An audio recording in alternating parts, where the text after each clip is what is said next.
Əsl zənginlik nədir? Bank hesabındakı rəqəmlər yoxsa beynimizdəki düşüncələr? Napoleon Hillin Zənginliyin açarı əsəri sübut edir ki, maddi uğur təkcə zəhmətlə yox, ilk növbədə düşüncə gücü ilə başlayır.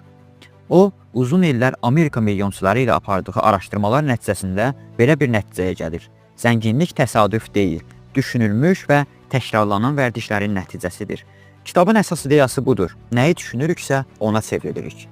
Hill deyir ki, arzular sadəcə xəyallar kimi qalarsa, heç nə dəyişməz. Amma onları inamla birləşdirib hərəkətə çevirsək, nəticələr qaçılmazdır. O, uğurun 17 prinsipindən danışır. Məqsədin aydınlığı, özünə inam, davamlılıq, pozitiv düşüncə və başqaları ilə əməkdaşlıq. Bunların hamısı bir yerdə zənginliyin təməlini yaradır.